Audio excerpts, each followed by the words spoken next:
The Benefits of Being an Octopus, Chapter 11.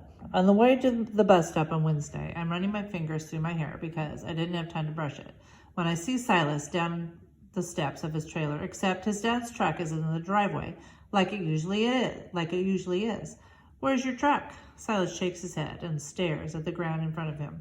Still at the police station, he mumbles. What? Is everything okay? Yeah, except that one of the teachers at school called the police when he saw our shotgun in the back of our truck when my dad was picking me up after school. Silas is walking fast, and I hustle to catch up with him. What happened? I asked.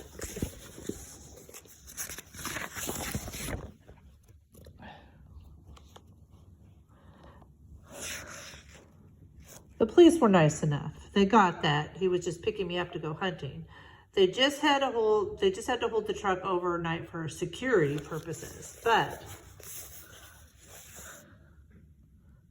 at least they gave us a ride to the woods around Squirrel Brook so we could go hunting. And my dad and I had a great time anyway. Still, the teacher wasn't a fan of hunting. Silas shakes his head. If he eats meat, he sure isn't thinking about where it comes from. You're going to keep hunting though, right? Of course I am. I nod. You better. He looks at me for a long moment. So, aren't you going to ask me what we found yesterday? I bite back a smile. What'd you find? Silas stares up into the white sky. More coyote tracks, porcupine scat, and the newest snow was so dry that whenever some slid off a high tree branch, it was like shining bits of gold shimmering down on the sunlight. I stare at Silas. I get why he keeps his mouth shut as soon as he's around other kids. Otherwise, people would stand in line just to beat him up. No sign of the bobcat? Silas grins. Not yet. On the bus, I ignore the 8th grade boy who pretend coughs some comment I can't understand and lean my face against the window. I can see Matt's house as soon as we turn the corner onto the street. His front door is open, and when he pulls up in front of his house, I can make out his mom in the doorway with him, pushing a travel mug into his hand. She gives him a kiss on the cheek just as he heads toward the bus. Is that coffee? Someone calls as Matt makes his way down the aisle of the bus. Yeah, right, Matt says. Banana peanut butter smoothie. I was up late working on that essay for social studies, and I didn't have time for breakfast. I try to picture my mom pulling herself out of bed to make me a smoothie because I'm tired in the morning. As if she wasn't exhausted. As if she didn't have to take care of Hector. As if Frank wouldn't throw a fit for getting woken up by a blender. As if we had a working blender. As if we had bananas. As if the 7th grade hallway is already jam-packed with bodies and backpacks when I arrive. As I make my way through the sea of shrieks and the rattle of lockers slamming shut, the slits of my octopus eyes stay horizontal. Octopuses have these little sacs called stenocysts that respond to motion and gravity so that their eyes can be totally unfazed, totally steady. It doesn't matter if the current whips all around and sends my tentacles off in some random direction. My eyes are always right side up, never upside down. Fuchsia is waiting for me at my locker, wearing her black painted jeans and shirt with intentional holes. When I get to my locker, she has her eyes closed, as though she wasn't just watching me make my way through the hallway. She lets out a huge sigh. What's wrong? I ask. She opens one eye. Oh, hey, she says. When'd you get here? As though she wasn't just watching me. She's definitely not the Fuchsia who was dancing around the game room on Sunday. I start opening my locker.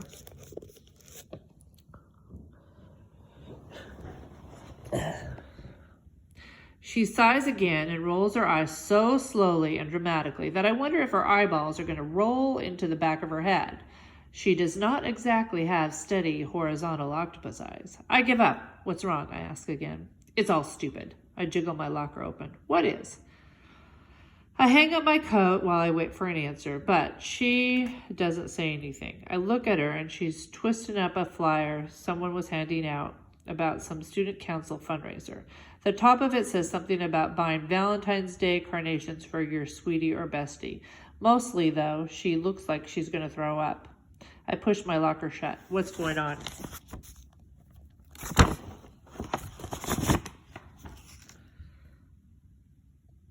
Crystal has Crystal and her goo brain decided that we might be moving again. What? I say to her, where?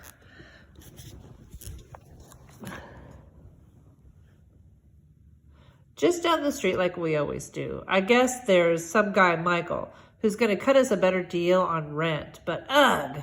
Fuchsia glares at my locker like it's Crystal's gooey brain. I don't want to move again. And this Michael guy seems super sketch. He started hanging around Crystal at the bottle deposit a few weeks ago. Then he offered to give her a ride to Walmart, and she let him. She had enough sense not to let him drive her home afterwards. But here we are 3 weeks later, and who cares if sketchy Michael doesn't know where we live, because soon we're going to be moving into his very own sketchy apartment. Tell your mom you don't want to go. Fuchsia shakes her head. She waves some stupid custody paperwork in my face and said I've got to do what she says. Fuchsia rips a piece off the flyer. That's what she thinks.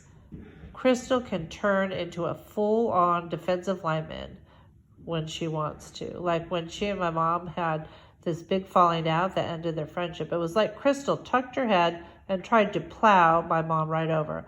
Jealous, my mom said afterward, and that's why you don't poke your nose in other people's business. And Lenny added plenty of anti-Crystal words of his own. Fuchsia turns around and kicks the locker she's been leaning against. And she doesn't think I'd be able to bring Jane Kitty with me because this Michael guy doesn't like cats. I shut my locker. What are you going to do? Fuchsia rips off another section of the flyer and starts mulling it between her fingers. She said she'd call the cops on me if I refused. I take a deep breath. Are you sure this Michael guy isn't an okay guy? Have you seen him being sketchy? I can tell. He's got sketch written all over him. Do you want me to sign up to move in with him instead? Maybe it won't be so bad, I say. Maybe he'll fall in love with Jane Kitty just like you did. You could even get your very own room. Yeah, right. She glares at me like I'm the one forcing her to move. I'll make sure you're the first one to know when I do. I try to keep my octopus eyes as steady as possible. Well, what do you want me to? But Fuchsia cuts me off. You know, maybe Crystal isn't the only one who can make a big deal phone call, because all I'd have to do is call that DCF person and start telling them stuff. Her eyes light up. You know, I could tell her that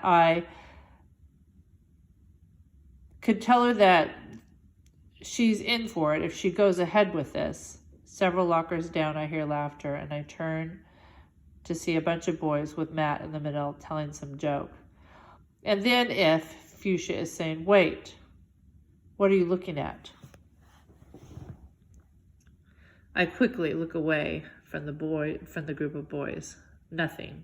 Oh, Fuchsia throws a little paper ball at me. I was totally right, wasn't I? You do have some boy thing going on. I do not. Say it then, she says. Say what? Say there is not a single boy in this hallway that I could be interested in. You're ridiculous and too loud. Say it. You should get going to your homeroom, I say. Aren't you going to get a detention if you're late again? Say it.